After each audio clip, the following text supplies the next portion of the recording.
मुफ्ती शमून कासमी जी, क्या ये राजनीतिक बयानबाजी तक इसे सीमित रखें या विजन की तरह देखें?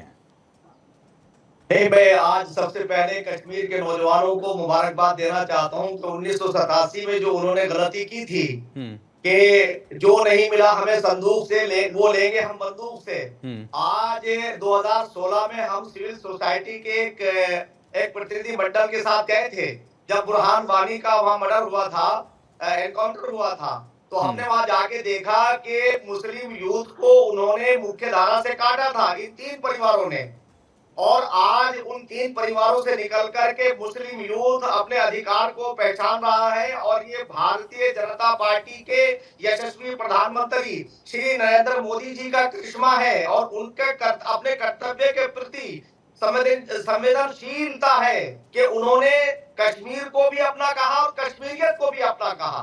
और आज जैसे बारामूला के अंदर जो बम्पर वोटिंग हुई है, जहां 7% पे जाकर के ये लोग पार्लियामेंट के अंदर आ जाते थे, आज वहां के यूथ ने ये बता दिया कि वो मेन स्ट्रीम में आकर के अपने कश्मीर को ऊपर लेकर के जाएगा।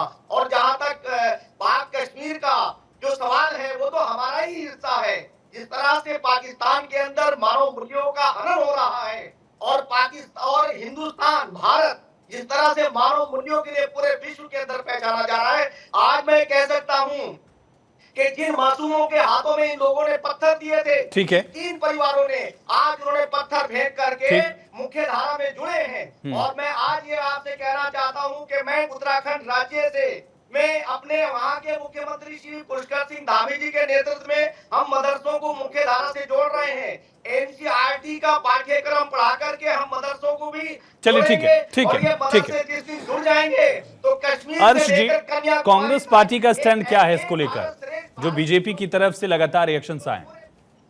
देखिए, ऐसा है कि भारतीय जनता पार्टी ने बहुत टाइम से जम्मू एंड कश्मीर को इग्नोर किया है, जम्मू एंड कश्मीर को भुला दिया भारतीय जनता पार्टी।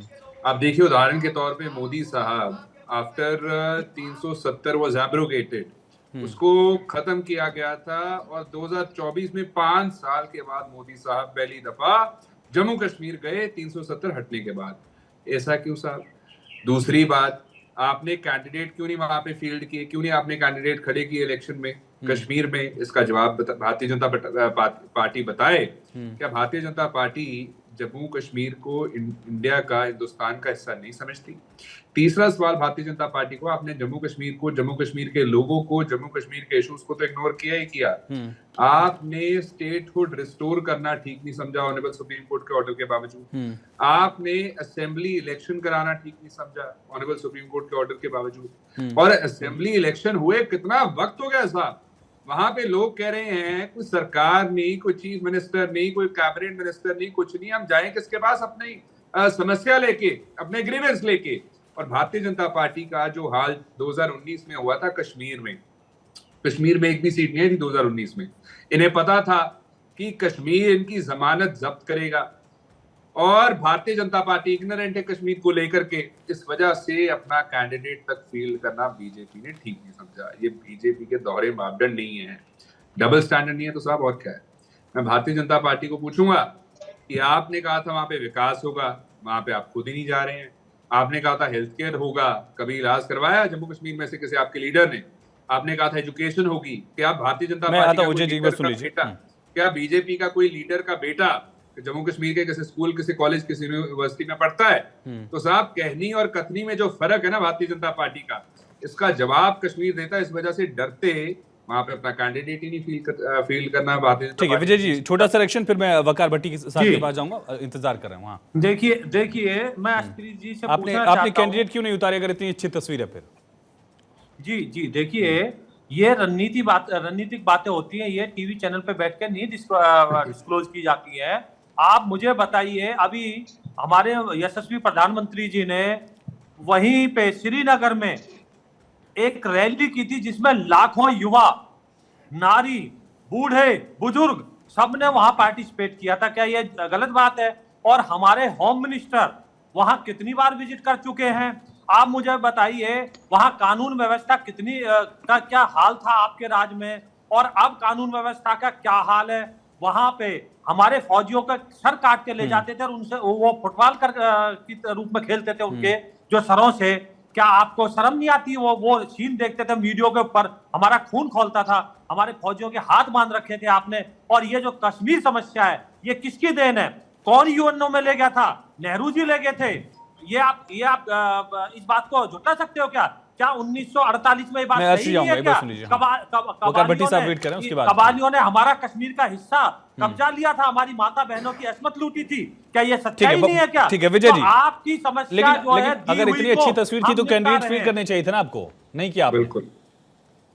देखिए मैंने आपको पहले बताया आयुष जी, ये रणनीति होती है। हमने वहां रैली की, हमने 3 उम्मीदवार जम्मू में उतारे हैं। हमारे वहां कुछ लोग लड़ रहे हैं, कुछ पार्टी, क्योंकि वहां पे क्या है कि जो जम्मू में कितने उतारे हैं? का प्रवक्ता बैठे हुए हैं और में? जो ये नेशनल कॉन्फ्रेंस वाले हैं, इन्होंने एक अधिकार समझ रखा है। इन्होंने गड्ढे में डालने का काम किया कांग्रेस के साथ मिलकर। पत्थरबाजी होती थी और अनअकाउंटेड पैसा जाता था वहां पे, और ये डकात जाते थे क्योंकि वो वहां आतंकवाद के नाम पे देते थे। और कैसे मासूमों की हत्या होती थी, किस तरह से वहां सरकारी जमीनों पे कब्जे होते थे। हजारों एकड़ जमीन छुटाई गई है। आप सुन लीजिए ध्यान से। और उसके बाद आप देखिए कैसे फौजी रिलैक्स रहते हैं वहां पे, कैसे हमारे जो कैंप थे उन पे अटैक होने बंद हो गए हैं, कैसे हमने पाकिस्तान के अंदर जाके ठोका है, कैसे बालाकोट किया है हमने, कैसे सर्जिकल स्ट्राइक किया हमने। चलिए कुछ अर्श जी पूछ रहे हैं कितने कैंडिडेट फील किया आपने? करने का काम करते हो। बहुत छोटा सा इलेक्शन। कितने कैंडिडेट फील किया आपने जम्मू में? अरे हमारे जो है जम्मू कश्मीर लद्दाख इसको मिला के 6 सीटें हैं, उसमें से तीन हमने। ठीक है वकार भट्टी साहब, 370 को लेकर भी तो यही कहा जाता था कि 370 नहीं हट सकता, हटेगा तो कंधा देने वाले नहीं बचेंगे, तिरंगा उठाने वाले नहीं बचेंगे। भट्टी साहब बता रहे जम्मू में 3 सीटें नहीं है, कहाँ की बात कर रहे हैं? भट्टी साहब पता ही नहीं जम्मू कश्मीर के बारे में कुछ। वकार भट्टी साहब यहाँ से पता लगता है। ठीक है अर्श एक बार सुन लेते हैं। भट्टी साहब ने इंतजार किया थोड़ा। हाँ, पहली बात, एक हमारे चाचा थे आपकी टीवी स्क्रीन पे, उन्होंने कश्मीर पे बड़ा लेक्चर दिया और खासकर बारामूला सीट के ऊपर। उन्होंने बोला जी बारामूला सीट के ऊपर पिछली बार 7% वोटिंग हुई थी, मैं उनको दुरुस्त करता हूँ, पिछली बार 40% वोटिंग हुई थी और इस बार 55% वोटिंग 5 बजे तक। और हाँ 55% और बहुत अच्छी बात है। और बिल्कुल मैं भी ये मानता हूँ, यहाँ रफीक साहब है, हम हर एक जम्मू कश्मीर हर एक पॉलिटिकल पार्टी का जो भी वर्कर हो, एक्टिविस्ट हो, जर्नलिस्ट हो, आम आदमी हो, सब ये चाहते हैं कि लोगों को पार्टिसिपेट करना चाहिए वोटिंग में और अपना नुमाइंदा जो है पार्लियामेंट में चुनकर एक अच्छा नुमाइंदे को वहां भेजना चाहिए। जहां तक बारामूला सीट की है, जहां तक मुझे लगता है कि जो वोटिंग परसेंट बढ़ा है उसमें 2-3 चीजें वहां इफेक्ट है। जैसे वहां खुद उमर अब्दुल्ला साहब जो नेशनल कॉन्फ्रेंस के चीफ है, वाइस प्रेसिडेंट है, वो भी चुनाव लड़ रहे हैं।